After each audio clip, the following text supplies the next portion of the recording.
Start off by saying I agree we should have had it in a place with more parking, okay? So, and let me also thank those who took a school bus here. As of 7 o'clock, we have not received any bus write-ups, so thank you for following all the rules. Before I talk a little bit about the process, I do want to recognize, my name is Scott Kisner. I'm the Superintendent for Stafford County Public Schools. I want to first just recognize some people that are here, and then we're going to get right into it, start, because we are going to stop and be respectful of everybody's time and stop at 8:30. First, I want to recognize the school board members that are here: Ms. Pam Healy, Ms. Sarah Chase, Ms. Holly Hazard, Ms. Jamie Decatur, Ms. Pamela Young, and Mr. Dwayne McCoster. So thank you for coming. Ms. Reynolds, I'm sure will be coming soon. Ms. Egan, I'm sure will be coming soon. We also have two members of the Board of Supervisors. I want to thank them for being here, Ms. Meg Bomke and Mr. Jack Cavalier. Thank you for coming. I would also like the following people just to stand up to be at least recognized and acknowledged. I noticed that we have a lot of our elementary principals here. Could you please stand up and thank you for coming here tonight.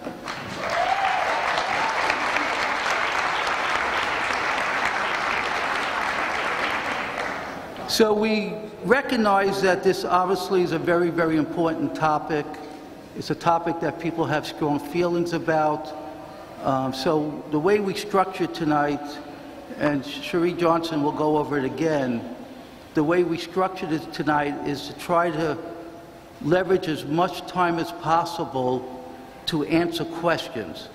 So the reason we ask people to write questions and comments on cards is this way we could get to them faster in a sense and answer as many as we can. Now, those questions or comments that are not read, every single one of them will be sent to the school board. So not one single comment or question will not be brought to their attention. Also, if you wrote something that is a question, we will post the answer to that question with the question on the redistricting subsection of our website. So no question will go unanswered. Now, I want to first by thanking many, I don't know the number, but we have received many, many emails of people sharing their comments, their concerns, and questions. And I want to thank you because I feel, I've read every single one of them, that people are sincere and it's a concern, and people have been respectful. And so I just want to thank you, and I hope tonight that will be how this whole process will take place. So I'm going to now ask Ms. Cherie Johnson, who will talk more about how we're going to conduct the hour and a half.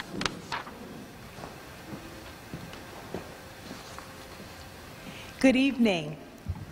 My name is Cherie Johnson. I'm the Director of the Office of Strategic Communication and Community Engagement. Many of you have received note cards at the front door. You can place your questions on the note cards. After the presentation from our consultants with ArcBridge, I will serve as the moderator and read your questions. The consultants will answer those questions, and you can also continue to fill out the cards with more questions, and a member of the communication team will pick up your questions and bring them to me. You can simply raise your hand and they'll come around to the audience. We will wrap up the event at approximately 8:20 p.m. and try to answer every question. If we do not answer this evening, we will respond to you within several days with information. Please be sure to place your name and email address on the card in case we have to follow up with you with that answer. This can be a frustrating time for some, but please remember to be respectful. Do not shout out questions. I will only respond to the note cards. There are two other meetings coming up on January 17th at Stafford Middle School and January 23rd at H.H. Poole Middle School, all taking place at 7 p.m. and end at 8:30 p.m. At this time, I would like to introduce our consultants with ArcBridge for the presentation.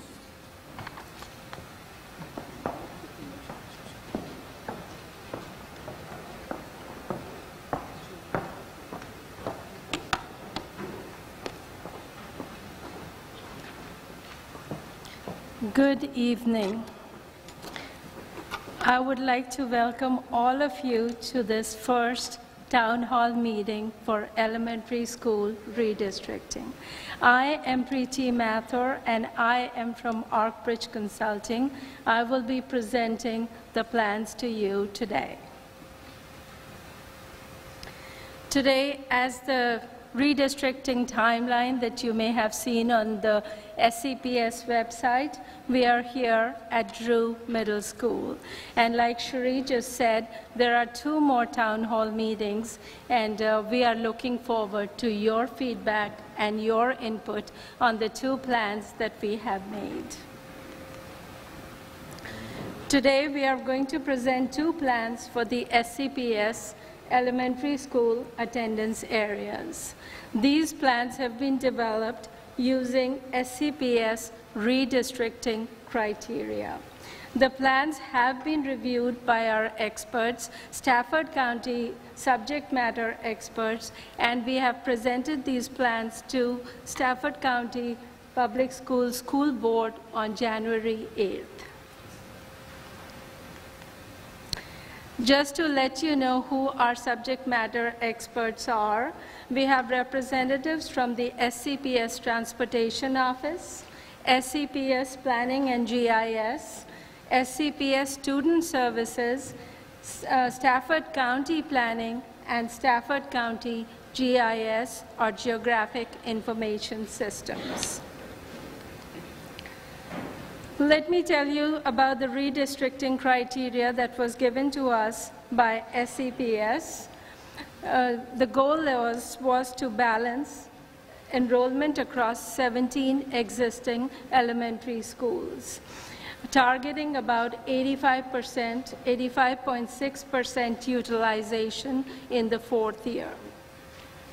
We are supposed to look at proximity to schools, connectivity, contiguity, keeping the neighborhoods together as much as possible, and also use 10-year enrollment projection data that was provided to us by SCPS. We were also told that we are supposed to use the SCPS planning units as our building blocks for these plans. The enrollment projection data, and here I'm showing you the program capacity and the 10-year enrollment, and if you look at the 4th year, that is what we are targeting. And if you were here or if you have reviewed the presentation from before, the program capacity was adjusted based on information about special education program. I wanted to show you the planning units, and these planning units are what we used as building blocks. There are about 411 planning units in Stafford County, and we have shaded them by the number of students that live in each of these planning units. If you look at the color coding, the lighter the color, the fewer the students in that planning unit. The darker the color, more students in those planning units. As you can see, there could be, the range is from 10 to 185, or even less than 10. And this is based on September 2018, no pre-K data. So the schools, we analyzed the 2018 data, and we found that some schools are highly utilized, their capacity is being utilized, and some schools have low capacity utilization. The ones with high capacity utilization are Winding Creek, Whitewater, Stafford, Rocky Run, and Brent. The one with low capacity are Garrisonville and Rock Hill. There are 4 schools which have attendance areas which are disconnected attendance areas, and you can see on this slide you're seeing Hampton Oaks and Park Ridge, and the arrows are showing you different pieces of those attendance areas. And in the next slide, we have Falmouth and we have Brent. Having shown you the redistricting criteria and shown you the data that we have used, I'm now presenting to you Plan A. And in your handouts, you have Plan A and Plan B. So this is Plan A. And on this map, the red outline shows you existing boundaries. And the color, like here in Rock Hill, these are the existing or current attendance areas. And the yellow is what Plan A is proposing. And just to mention that with Plan A, 3,195 students would be affected. And the data is based on 2019 to 2020 enrollment projection data. This is a 7-year view of the data, and once again, I want to bring your attention to the 4th year where the target was 85.6%. And all these slides are going to be put on the website, so you would have access to them even after today. This is Plan B. And once again, we have used the same color scheme. Red outline is your existing boundaries, and the color is proposed boundaries. And in this plan, 3,800 students would be affected. And here is the Plan B 7-year view. On this slide, what I'm showing to you is the demographic characteristics, and I have put them existing, Plan A and Plan B for you. So this is current, this is Plan A, and this is Plan B. So the first column here is the minority percentage. Then we have free or reduced lunch percentage. And then the third column here is limited English proficiency. Okay? So we have that for Plan A as well as Plan B. And now what I'm going to do is I'm going to go through each school so that I can show you, point out the changes for you. And we are not doing alphabetical order, we are using a geographic order. So we will start from the top of the county and we are going to work our way through each one of the schools. So for every school, and if you have noticed or if you have had the time, we have these large-scale maps on the walls back there that if you had the opportunity or before or after, you can go check them out. So in this, in Rock Hill, what we have is one of our schools where we have 65% capacity. And if we do nothing, it's going to be 68%. Up to the 5th year. So with Plan A and Plan B, remember the target that we had, we have been able to come to these numbers here, 84 and 85%. The schools that were affected by Rock Hill were Brent and Garrisonville. So if you look, they kind of look a little similar, but there are differences in Plan A and Plan B. For each map that I'm going to show you, we have listed the changes. We have numbered them 1 and 2 here, and we have listed all the neighborhoods that are currently in Brent, but are now assigned to Rock Hill. Here we are sending 2 neighborhoods to Garrisonville. This is Plan A. And now I'm going to move on to Plan B. Okay? In Plan B, similar to Plan A, we have 2 changes. These are the areas. Oops.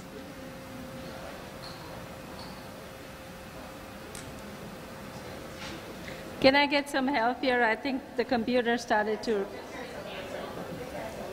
hit cancel. Where do I cancel?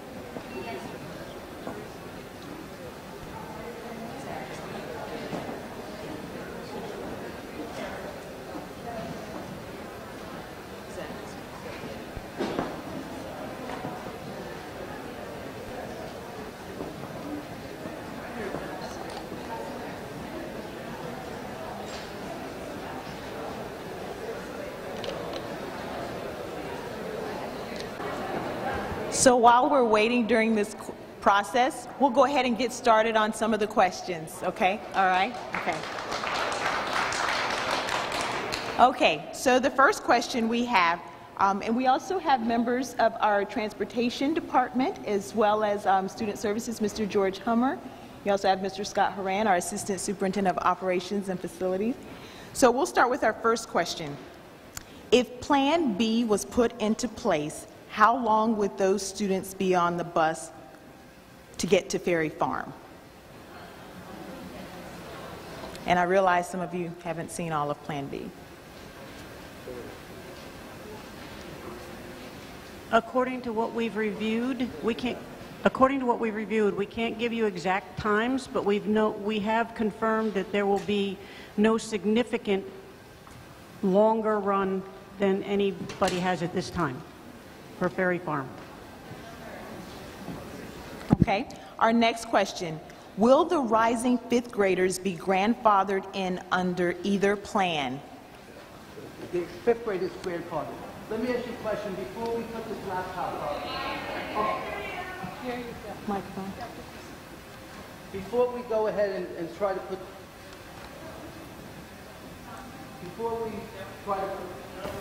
Oh, there we go.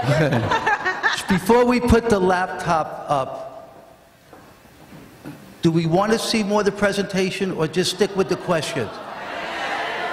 Okay. I'm just going to assume everybody said questions. Okay. Don't bother. Okay. We're good. Okay. All right.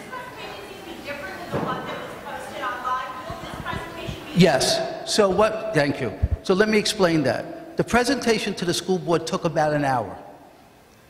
And the school board, and I agree, felt that to give time to answer questions, we had to do an abbreviated version. So that's why there's a different version. But to answer... Okay. Fifth grade, okay, so let me just finish this. So the answer is we will put what you partially saw on the website so everybody could see the rest of it. I was actually referring to some of the fact that some of the demographic data is significantly different, and so we were interested in I mean, I think this can be addressed in the question and answer portion also, Okay. But I was hoping that through the presentation, that discrepancy was going to be explained to us. Okay. Well, That was the slide that it went down on, and there was a significant, the numbers were significantly different. okay, we'll definitely address that. And let me just finish up on the fifth grade question. Yes, fifth grade, rising fifth grade students will be grandfathered, but the parents will need to drive that child to the school in which he or she is currently at. Okay. All right. So do you want to, all right, so let's just, look. So we're going to just answer this one question about the last slide we saw, and then we're going to move on to the questions.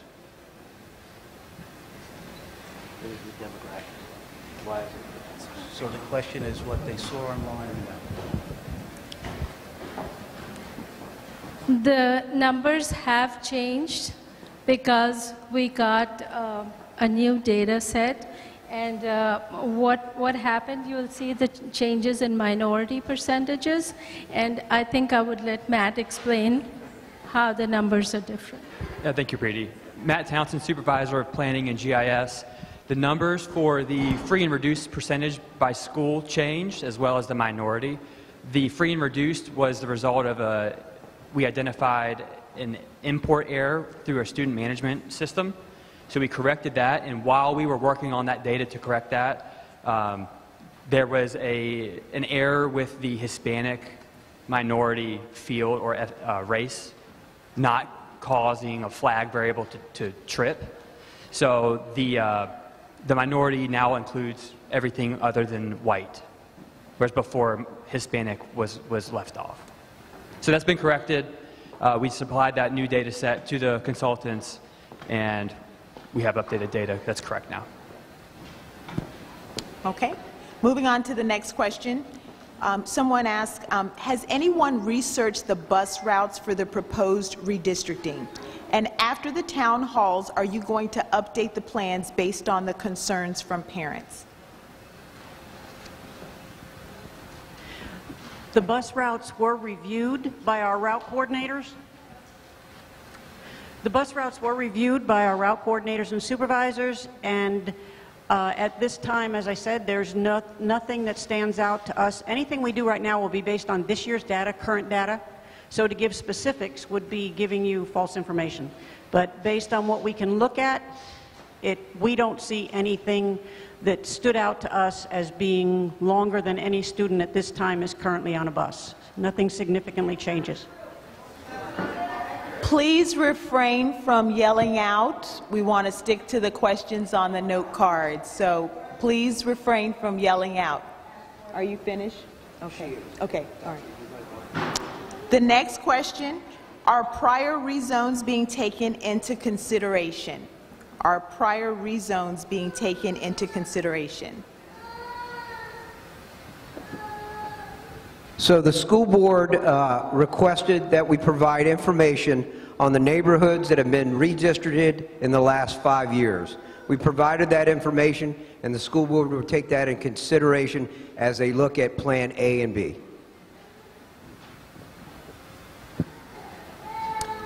Some of the new attendance zones appear connected, but are actually divided by commercial, industrial, or agricultural areas. This shows only actual residential areas.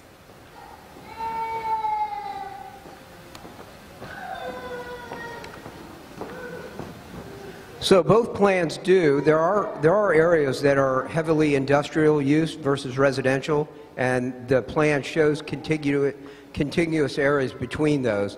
What's really important are the actual roads and the arterials that we are using to connect those schools. So that is true, that whoever wrote that comment, it is true there are industrial areas that make that connection to the different neighborhoods.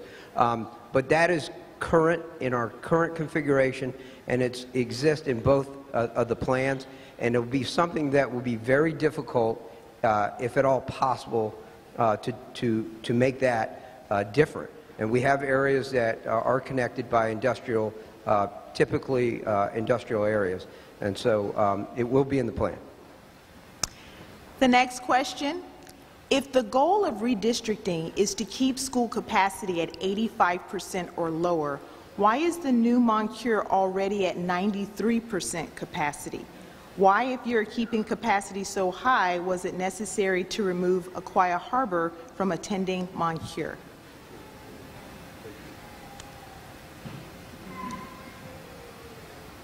We have been following the redistricting criteria that was provided by SCPS. And I do want to let you know that plans A and B are two different configurations, and right now we are here to get your feedback, and once we get that, then we'll work with that as well. Okay. The next question. How do these plans affect enrollment and demographic distributions at the middle school level?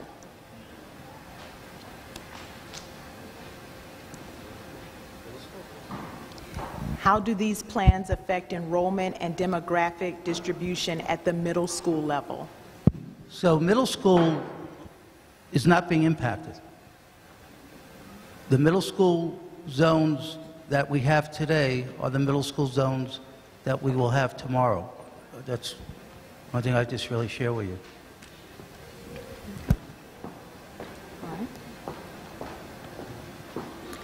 What steps are you taking to make sure that the redistricting decisions are proactive for student growth rather than reactive?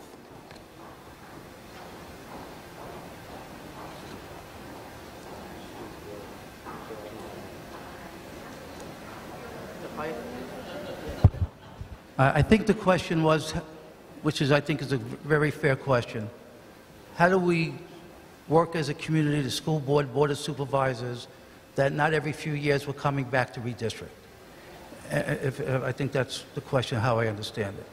And the only thing I can share from my short time here, there have been meetings between board of supervisors, members, school board members, myself and the county administrator, and I just will tell you, this is more than just a belief, I've experienced, there is a desire, more than a desire, to work together to really put our hands around this issue so we're not redistricting every few years, and have conversations about additional schools, what triggers an additional school, where schools should be, and not to have you as parents feeling like every 3, 4, 5 years we're asking your child or children to go to another school. So there is truly a desire to be proactive and not reactive. But where we are right now, as you know, is that some schools, doesn't matter how it got there, that's important to learn from history,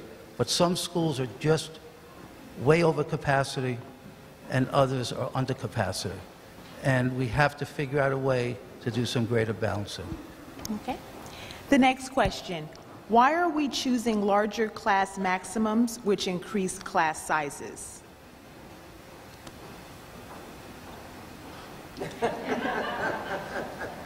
I guess I get paid the most.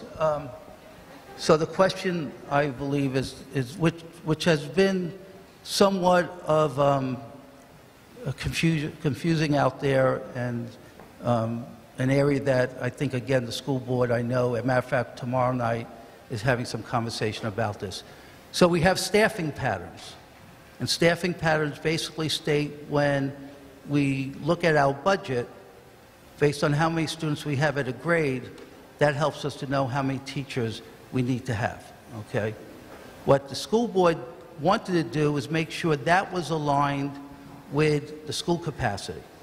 So where we are right now, and this is one of the things that I think people saw, is that all of a sudden the capacities at your school increased in certain cases, maybe in all cases. And that was there was pretty much few reasons behind that. One, as you may know, we're opening up a new early childhood center off Garrisonville Road, North Star, and that's taking 21 classrooms that are currently sitting in the elementary schools. So that gives us the ability to put more children in schools that had programs for early childhood special ed, Head Start, or Virginia Preschool Initiative. And then there's a couple other reasons, but the other major reason was that the school board went and adjusted or aligned. They didn't really adjust anything. They just aligned their staffing patterns to the school capacity, so the numbers went up. So the school board, I know, is, and tomorrow night is an example, through a subcommittee, is going to be looking at that question and seeing if any adjustment is necessary. The next question. What was the consultant's specific direction given for the redistricting? They promised 3 to 5 options, and we have 2. Are any more coming? And what staff, school board members, parents, teachers, or others were involved in this process?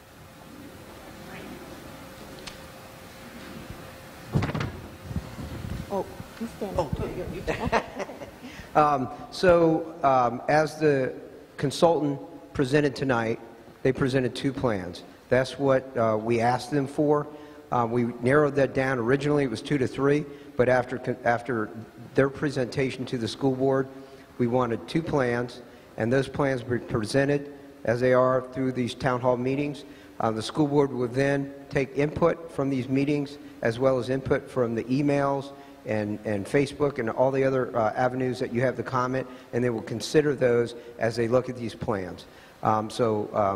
They'll have that time to consider the plans. The next question. How much and how important was continuity of education used in the preparation of the 2 options? The question was, how much and how important was continuity of education used in the preparation of the 2 options?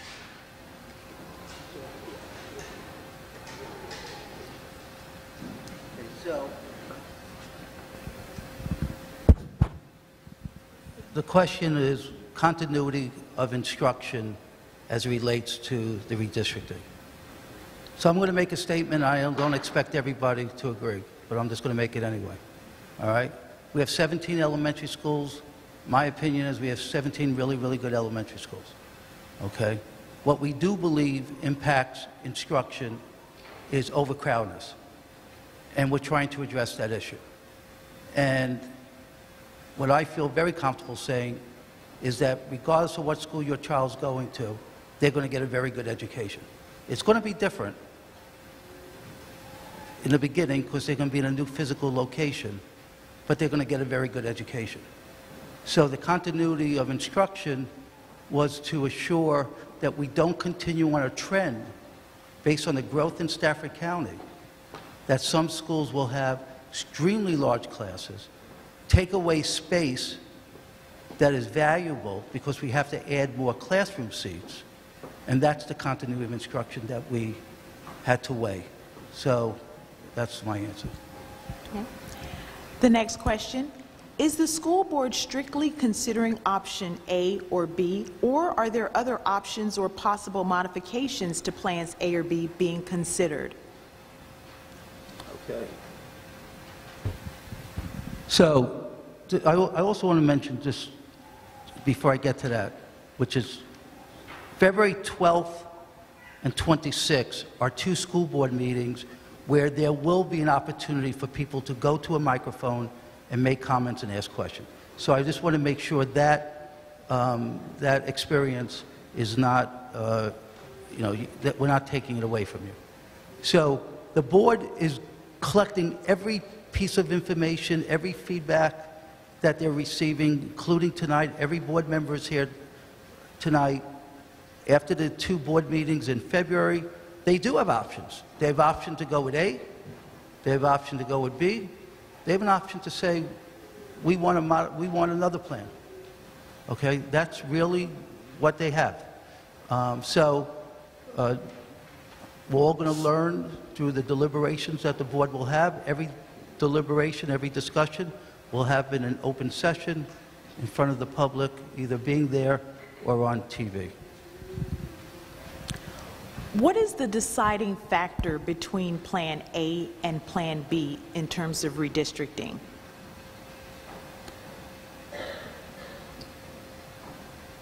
I can't speak for the school board, so that deciding factor will be all of the input that they receive from the community, as well as their personal analysis of each plan and input from staff. So there is no deciding factor that we're aware of at this time. It's going to be a collection of all the information and see what meets the needs of the community the best.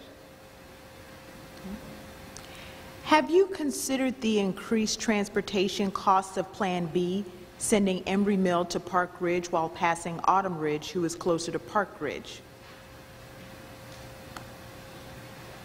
Again, our Ms. Barbara Lancaster from Transportation mentioned that when they did the cursory review of each plan, they saw no critical items that would cause a concern from the Transportation Department. We have not done an in-depth, full analysis on each specific bus route on each plan.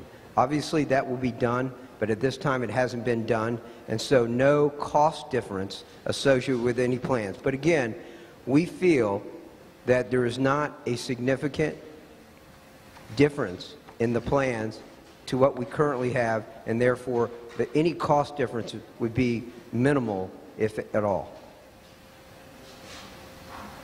If you choose neither Plan A or B, will an unknown third option keep Embry Mill at Winding Creek?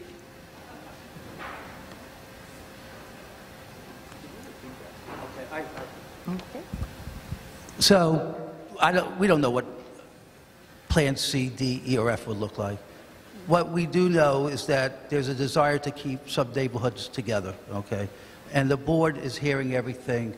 No one's going to tell you what Plan C is because the board hasn't discussed anything except Plan A or B at this point. If you are a Stafford County teacher and your child goes to Falmouth, is there a chance that your child can stay at Falmouth next year? Yes. I see this personally as a superintendent and a benefit for our employees to have their children be able to go to the school they work. What happened to the past proposal from 2015 to move all of Hampton Oaks subdivision to Hampton Oaks Elementary School? Was that not considered at all? That's correct. That's correct. Part 2 of that redistricting effort that was approved by the school board at that particular time was not implemented, with the idea that this larger redistricting effort was being considered, and now we're in the process. So Part 2 was never implemented for the 2018-2019 school year. That information is on, on our archives. If you need to get that information, you can, and it's certainly available. But again, it was not considered. With regards to Plan B, how does separating Hampton Oaks neighborhood into 4 elementary schools achieve the goal of proximity to schools and keeping neighborhoods together?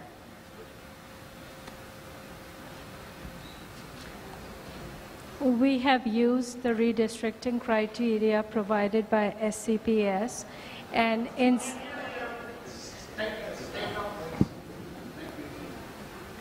we have used the redistricting criteria provided by SCPS, and in some cases, the criteria may be competing. So please provide us with your feedback, and we will look into it. Thank you. The next question. Are we as a school system waiting for all schools to reach capacity before we consider building another school?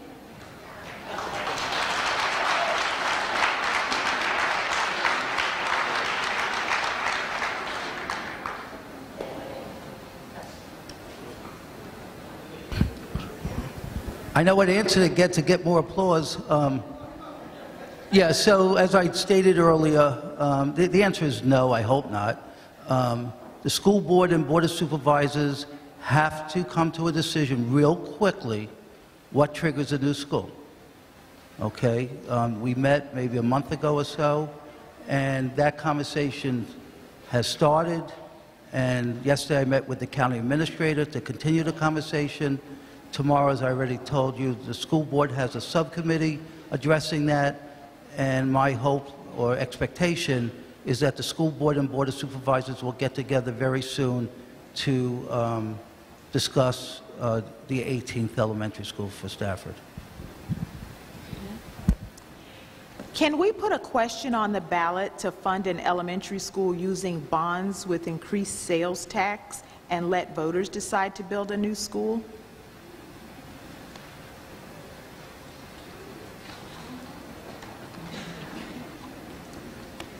Maybe.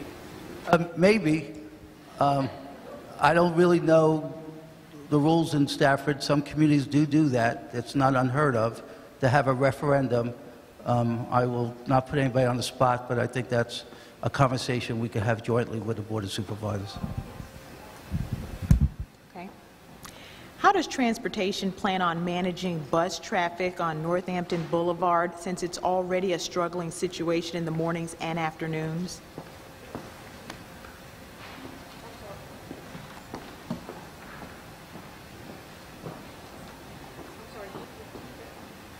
How does transportation plan on managing bus traffic on Northampton Boulevard since it is already a struggling situation in the mornings and afternoons? Well, transportation doesn't particularly manage traffic on any particular boulevard or street as much as we do manage to our buses through the traffic. So we will continue to do that as safely and as efficiently as we do in the past. What is the classroom capacity used to calculate overall school capacity? For a standard classroom, it's 24. For kindergarten, grades 1 through 3 are calculated at 26, and 4th and 5th grades are 27. Okay. It appears that a new methodology for capacity is in place. How many students will now be in each classroom, K through 5? For a standard classroom, on average, taking the average of all the class sizes in the school, 26 is the average maximum that can be in each school, in each classroom, in each school, minus any CSR schools, any class size reduction schools. What transition plan is in place for children who need extra help, like, for example, special ed?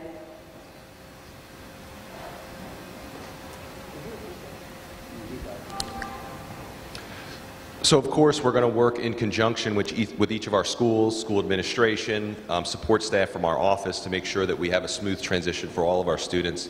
Of course that's going to be a big component for all of us, so we're going to make sure that we collaborate with all of our schools and our support staff. Okay. How likely is it that the parent's opinion will have any bearing on the decision made?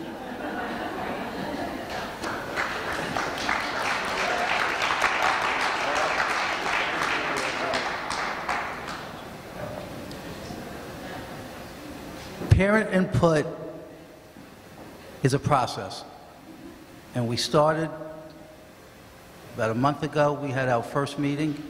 We're going to have, this is first of 3 additional meetings, and as I mentioned, 2 school board meetings, and I don't know if this number is right, but we have received, I would say, somewhere in the neighborhood of probably 100, maybe 150 emails already. Every one of those, 250 is going up. Every one of those emails are, if one board member receives it, he or she distributes it to all 7 members.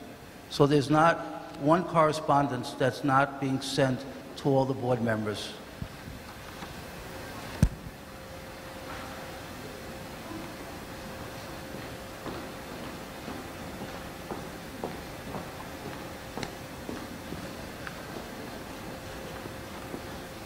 What are the number of students moving with each plan? What is the total percentage moving across the entire county?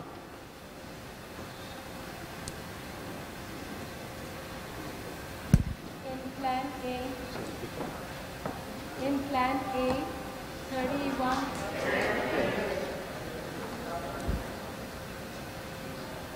In Plan A, 3,195 students are affected, and in Plan B, 3,800 students would be affected out of 12,476 students that Stafford County Elementary School has. Okay. The geographical areas on the map, such as Vulcan, Quarry Wildlife Preserves, Aquia Business Center, Stafford Marketplace, are not residential areas. Why are they showing on the redistricting maps? Why are they listed as APUs? Are you pulling student numbers from these APUs?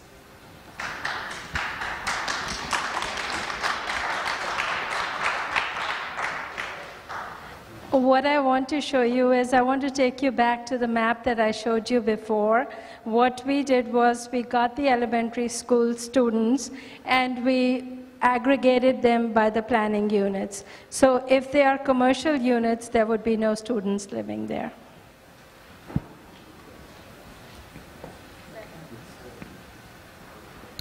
Why are older established neighborhoods being forced to have their children shuffled around the county just to make room for the abundance of new neighborhoods?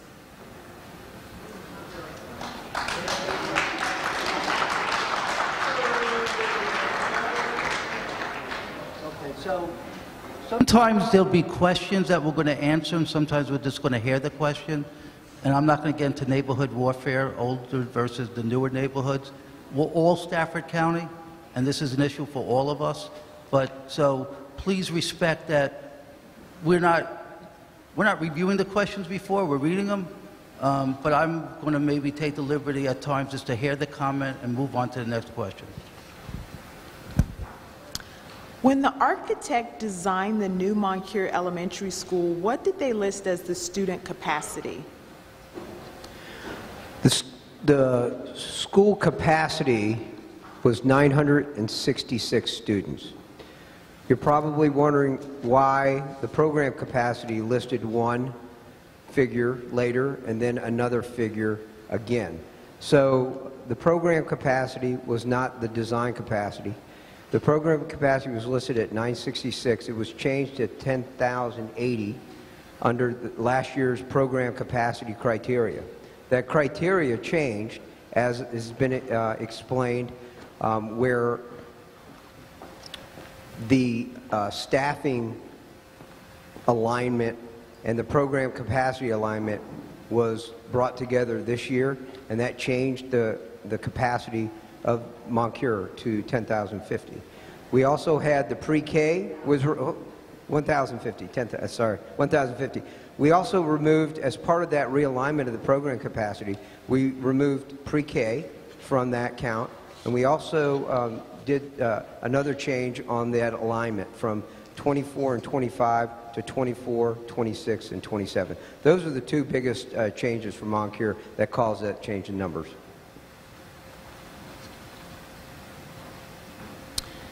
Could you please describe how feeder patterns influence the analysis process?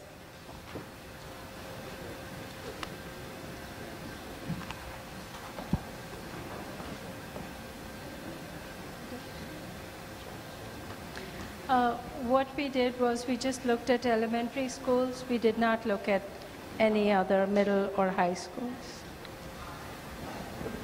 Okay. I think feeder patterns. The question was, were feeder patterns used to help develop the plan? It's certainly in our criteria, but it was not a major factor in the development of the plans. You can see in the slide that she presented earlier, there were 3 or 4 main criteria items. If all 17 of the criteria items in the regulation or the guidelines, if they're all the priority, then nothing is the priority. We identified 4 or 5 items that for them continuous attendance zones, proximity to schools, transportation, and I'm not sure what the other ones, but those were the main ones. And geographic continuous attendance zones are very important.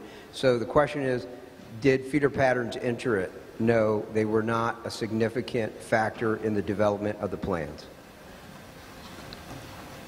Do you have a number of students who will be moving to different schools under each option? Yes, that data was asked for by the school board and provided.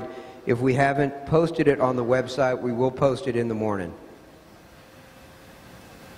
How were these two proposals created? What criteria was prioritized for each one?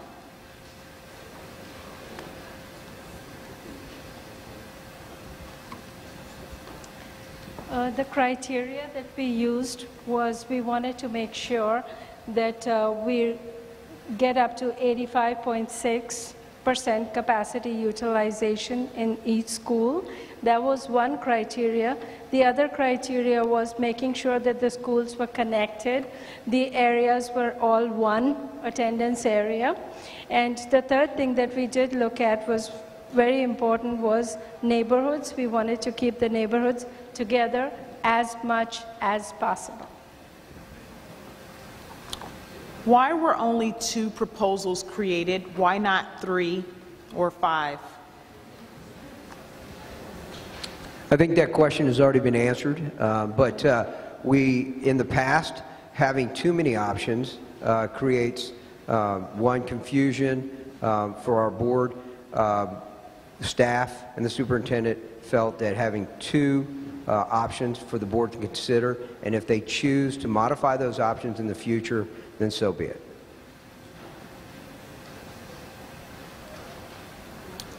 How have the traffic patterns been studied for the redistricting plans? I think that question has already been answered. Okay. Okay.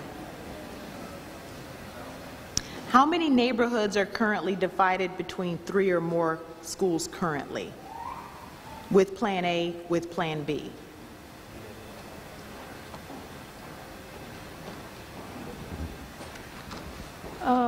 In Plan A, we have 11 neighborhoods that were split, and in Plan B, 16 neighborhoods were split.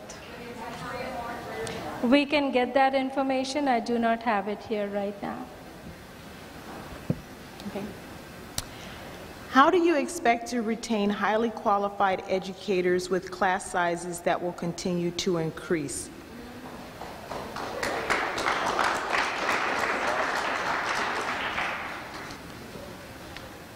So the question was, how do we expect to keep really good teachers if the class sizes keep increasing? And part of the plan is to try to address that issue.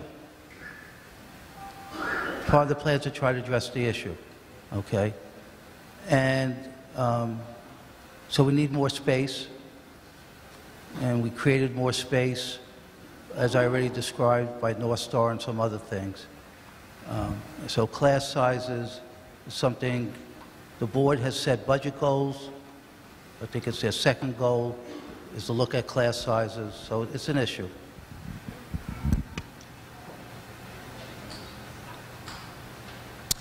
Why do you think it is acceptable for an elementary student to ride the bus for an hour and 20 minutes one way?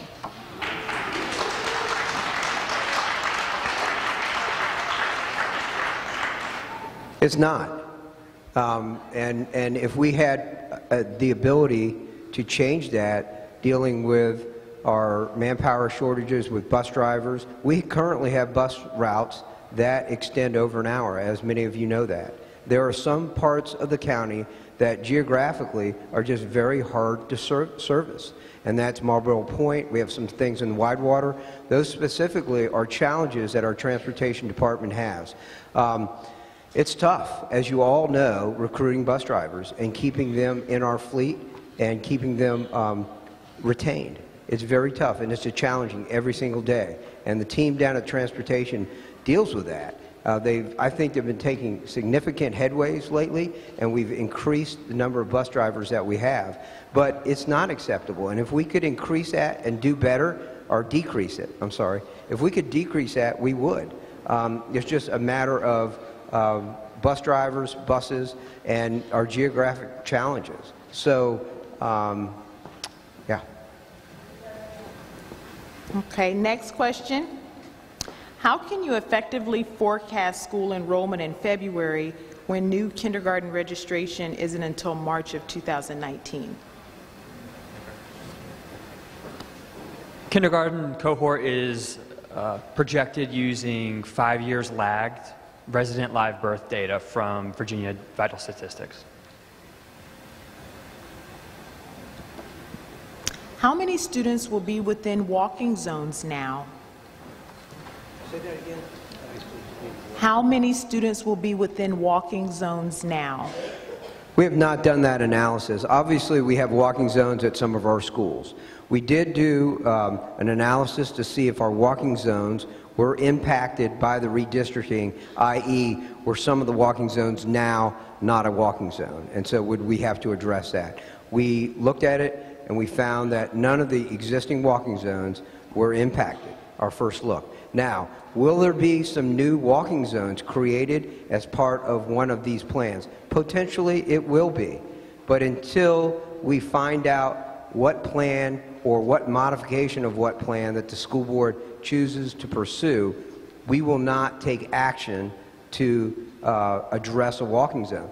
Because walking zones require not only a physical assessment of the area being considered for walking to make sure there's sidewalks, crosswalks, safety, if we need a crossing guard, all of those things need to come into play.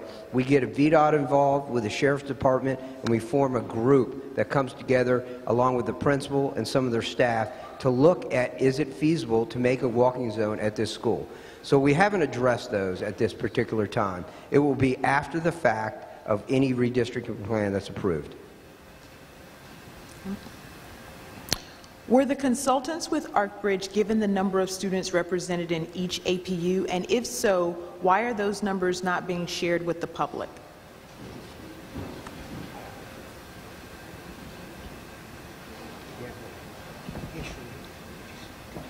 Oh, sure.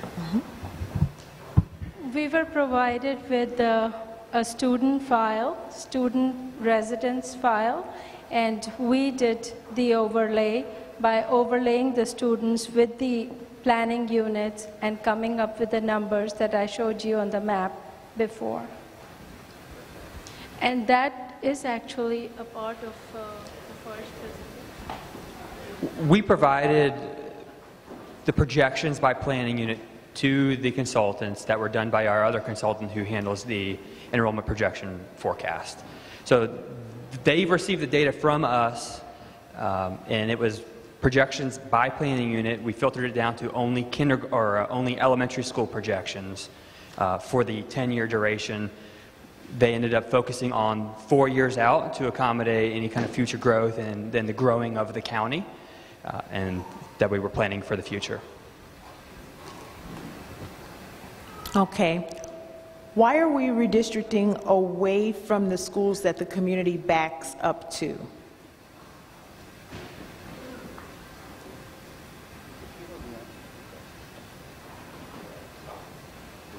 I think the answer for a question like that, as well as other questions, are the consultant looked at what they felt was trying to achieve in year 4 of the projection, trying to achieve that 85.6%. They didn't get it on every school, as you've already pointed out in some of the questions. Are some of the schools, are some of the neighborhoods close to those schools being moved? And logically, you would say, does that make sense? And some, some of those things occurred. So I don't know if there's the answer is we're trying to achieve that 85%. And so you're trying to balance it, and we're trying to balance it against 17 schools. So as you push one way, something has to give another way. And so it's very difficult to do that. And are there small iterations that could be changed, or somewhat? We're relying on the consultant's non-biased professional judgment on these, and so they've made a call on these plans. Are there other alternatives where this neighborhood could trade for another neighborhood? I'm not going to say there is or there isn't, but it's all done by numbers and students in these APUs. With such significant changes in the amount of students leaving or going to elementary schools and school capacity, will teachers be moved to new schools to provide some continuity, emotional stability, and a familiar face?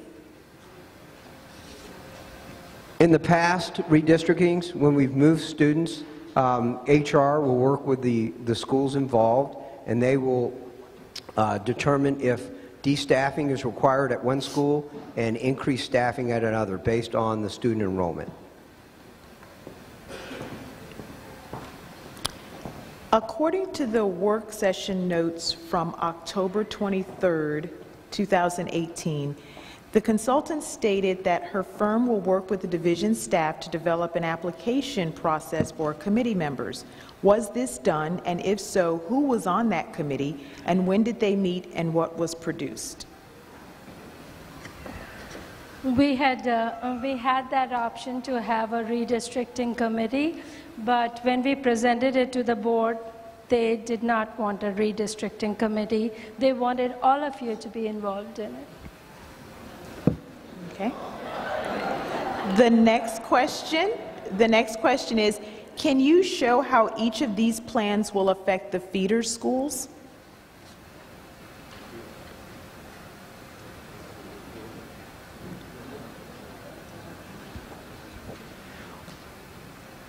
We certainly can. We have not done that yet. So we can certainly show a feeder pattern associated with either one of the plans, but we have not done that. Okay. How have San Diego and York County fared? Have they needed to make amendments or changes to Arc Bridge's plans?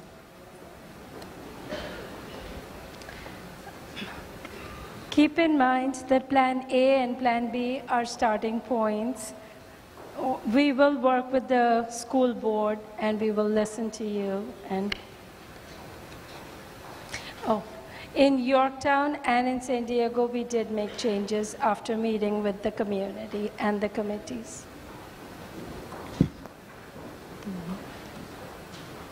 How do you plan to maintain the strong PTO and volunteerism of Moncure if the neighborhood with the majority of the parental involvement, Aquia Harbor, is pulled from the school?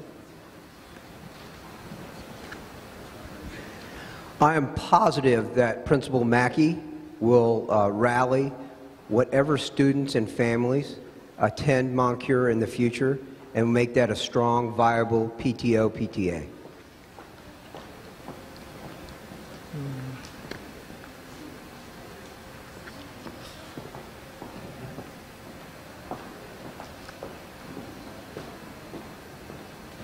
Who is responsible for making sure the deliverables of the contract are met?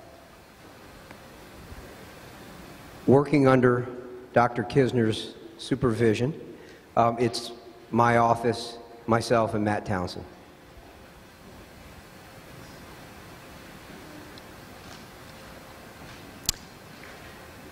If SCPS is paying $8,950 for 3 to 5 options, why are we as the public only being shown Plan A and B? If there will be more, we'd like to know.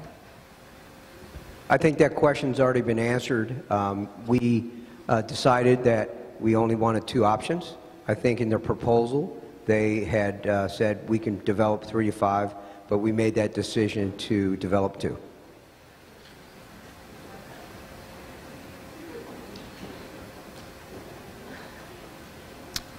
What was the decision process for splitting a single neighborhood, Hampton Oaks, that majority can walk to school into 2 or 4 different schools?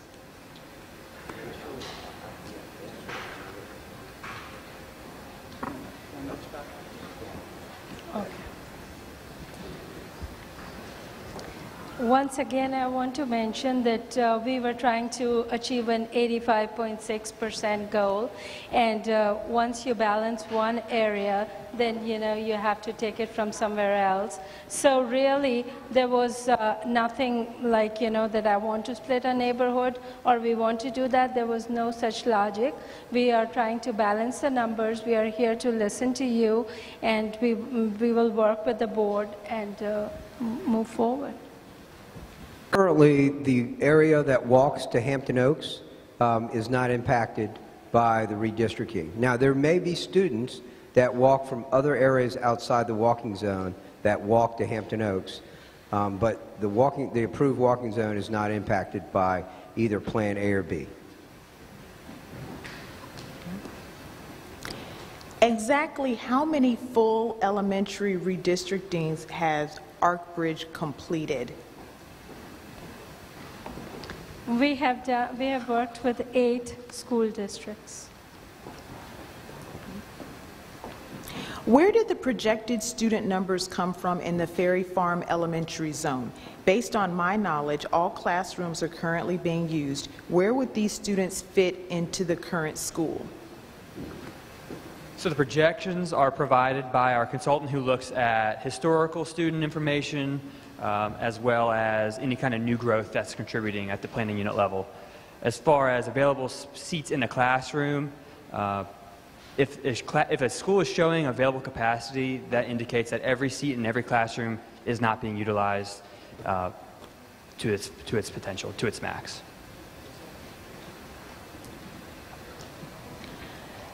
Did Arkbridge do any on-the-ground research about how students' travel times to school would be impacted? We did look at your roads, and the roads have something called speed limit, and we looked at that as well.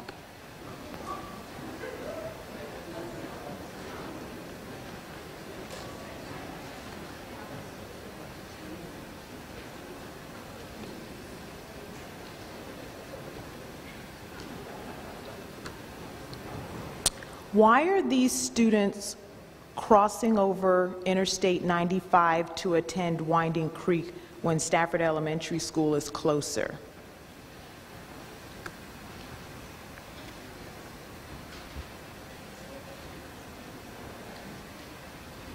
Are you talking about Plan A, Plan B? That was Shamara Taylor. That's you? Okay. She wanted to know, is that Plan B? Okay. We looked at areas, and our goal was to balance, and that is what we did.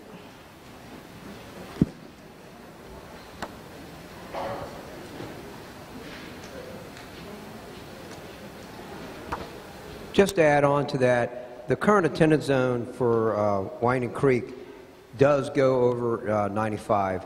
In one plan, it reduces the amount of neighborhoods that stay on the east side of 95, and the other plan, it has very little change.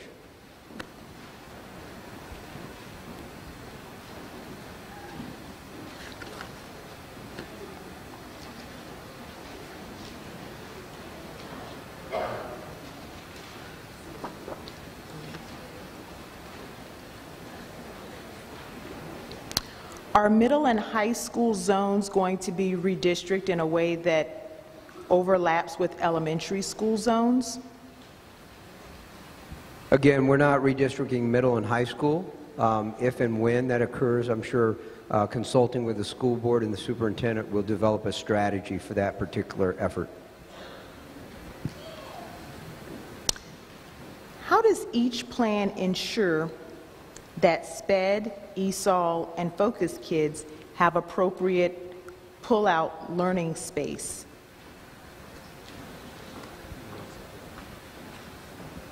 Considering the ideal program placement for special education low incidence programs was implemented into this redistricting process in the program capacity that's used to calculate the enrollment utilization that we're balancing on.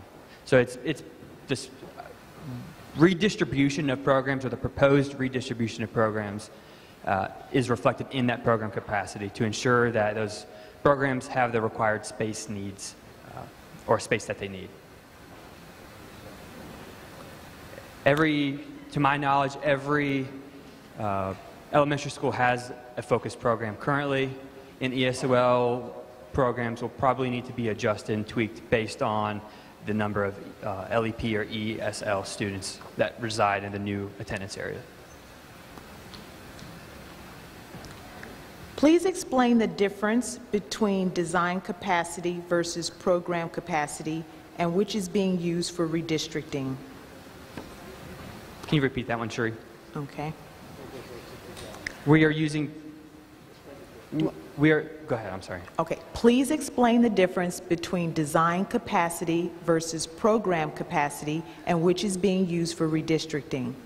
Okay. Design capacity is uses general classroom sizes of 24 K through 3 and 25 4th and 5th grade.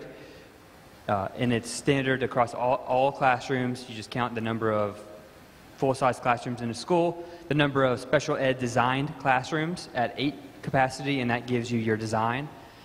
Program capacity looks at the available space that's currently within the school, as in the total number of rooms, the classroom inventory, and programmatic space restrictions and resource spaces are allocated based on the exact programmatic and resource space needs that exist within each elementary school.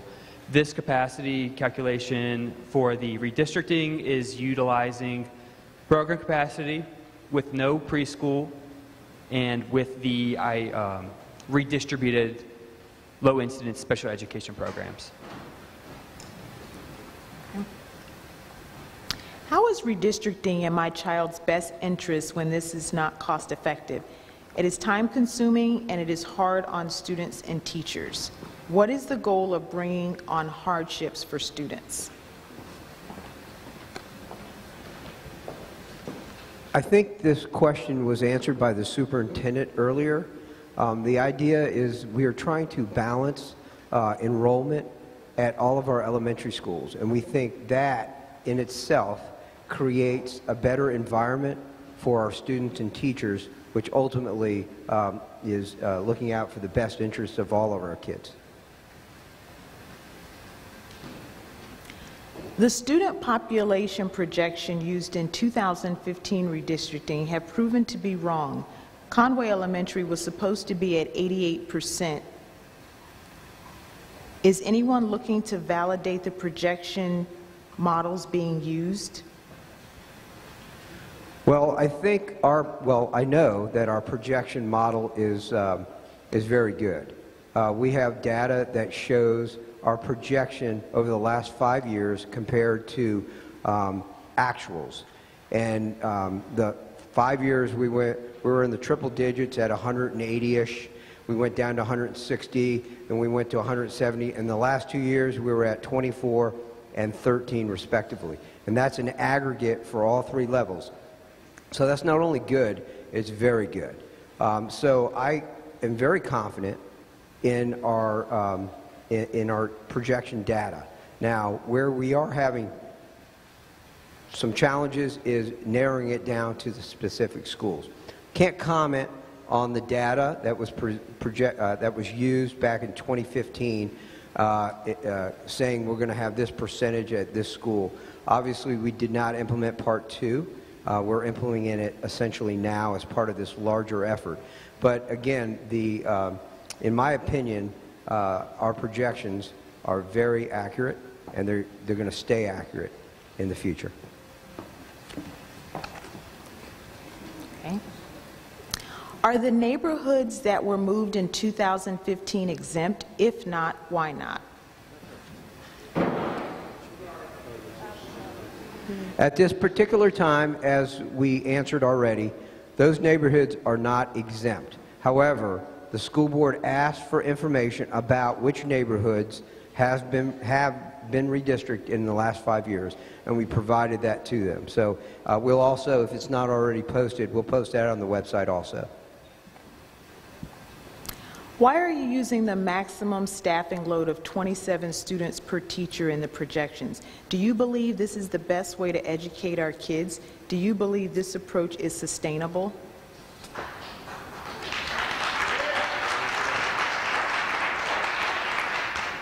Again, I think that question was asked and answered.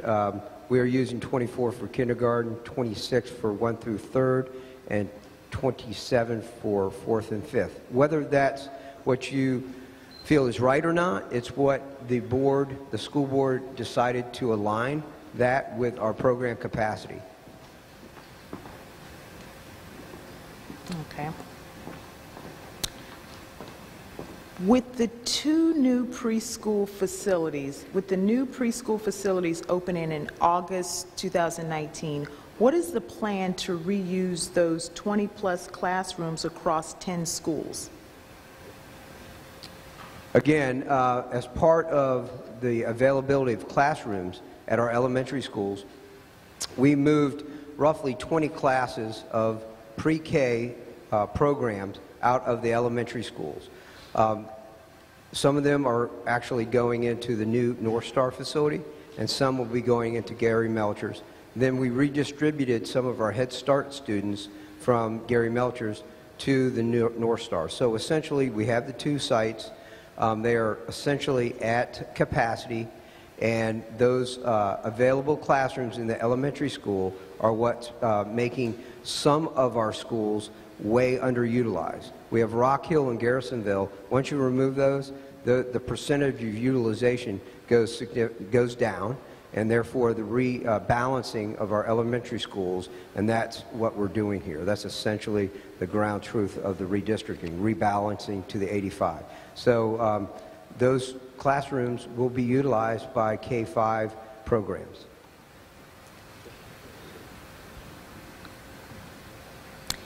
If we are approaching capacity as a district, why was elementary school number 18 removed from the capital improvement plan? Yeah. The capital improvement plan, based on the program capacity of the elementary schools, we looked at elementary schools in aggregate. So our capacity in aggregate, I believe, is around 15,000 some odd seats. I don't know exactly what it is in front of me. Our capacity based on program doesn't exceed that aggregate currently, based on the new program capacity, doesn't exceed it in the 10-year CIP window. Therefore,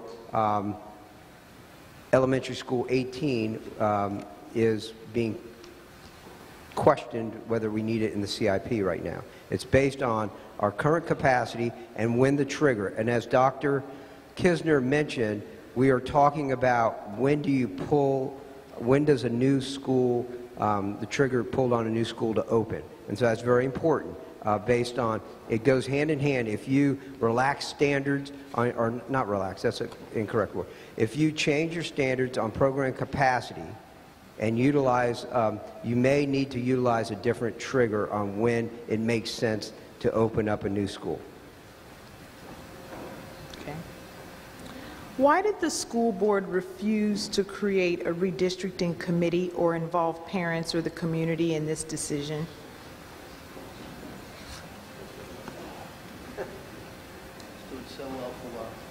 Okay, the school board hasn't refused to involve parents. The school board felt, again, they could speak for themselves, but the school board wanted to keep this process, to be honest with you, minimize strong advocacy, people lobbying, friendships, and hiring an outside person that was only given one task to give the best recommendations to the school board based on the data in front of them, and then the board, your elected officials, that will make the final determination.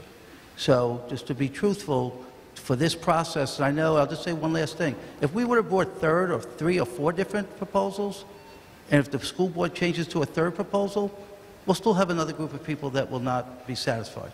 I think that this has to be recognized. So in order to keep this process moving forward and try to remain as factual as possible, recognizing the input, they felt the consultant was the best approach, which is not atypical in communities throughout Virginia and the country. This person wants to know, who is Matt Towson? I am me.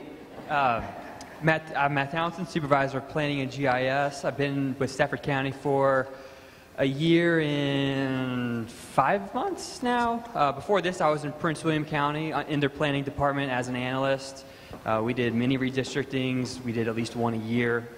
This is my 5th redistricting. As far as scope goes, this is just right in the wheelhouse of a normal redistricting scope that I'm used to working on. I've worked on elementary redistrictings, middle redistrictings.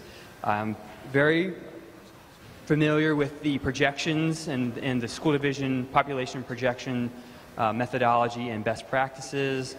I do GIS for the school division, obviously. Yeah. Thank you, Matt.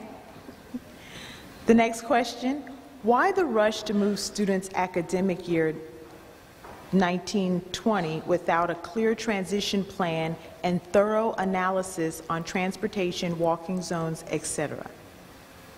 Can the board delay implementation 1 to 2 years to develop a clear, concise, executable plan? All right. The board can choose to delay. The board would have to explain to the community what the positives would be delaying and what the consequences would be delaying. I would just tell you, and I know because I've been involved with it, I've been asking a lot of questions, there's been a lot of analysis. Transportation has been involved. What they have said clearly is that the routes times that we have now and the route times moving forward, they will be in the same range. And matter of fact, I don't want to put words in their mouth, they've also indicated that we'll actually have more routes that will travel less time. So that analysis has been taking place. This going on for a few months. The school board, why we are at a point to make a decision by late February, early March, is to do what a lot of you are asking, or at least suggesting, how much time does transportation need to now really finalize the routes to help transition your children, help move the staff. There will be staff changes. So there's a lot of work that we have to do the next few months to get ready for the 1920 school year. Okay. Just so you know, we have a lot of questions, and a lot of them are comments. Again, I just want to reiterate, every single one of them will be put in a format so the school board sees every question, every comment. We still have 2 public meetings like this, and we still have 2 school board meetings where people will again be, at that one, be able to come to a mic. I imagine the board will set some limitations on how long they want to conduct it, but there will be more opportunities for input. But I just want to let you know we're not getting to all of them because I have to make a decision about school tomorrow, and I can't make it while I'm sitting here, okay? But if you stay around, you will be the first one to know what decision I did make, okay? But you have to wait patiently for another 3 minutes. It's 8:21, so we're just going to take a couple more questions and wrap it up. The next question, why hasn't Stafford schools been more demanding to the county government as a whole to better control the development distribution to spread out the increases to a broader area along the 95 corridor? Well, I just want to say, this is a partnership. And I do want to recognize Chairman Snelling, another Board of Supervisor members here. For 3 board members to be here tonight, I take it as that there's great interest to partner with the school board to alleviate this concern. So, again, I've only been here 4 months, but I've been impressed with the dialogue and discussion and honest conversations that both elected bodies are having. And there's great recognition. What we're asking parents to do and trust us is not easy.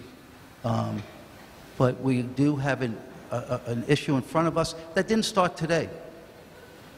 I think we have to recognize it didn't start today. The board had a choice, as some of you are suggesting. Let's just forget about it and move on. I'm not sure, truthfully, if that's the best strategy. There may be another plan to look at, but I'm not sure. As I met with all the principals today, and as one principal said, we kind of ripped the Band-Aid off, now we got to do something. So our school board is making some hard decisions, obviously some unpopular decisions depending on who you are. But I just am pleased. I've been doing this. This is my 4th redistricting as a superintendent. And to see 3 members of our appropriating body being here, I think is a very good sign. All right. How about rebuilding Ferry Farm Elementary School to a 900-plus capacity school?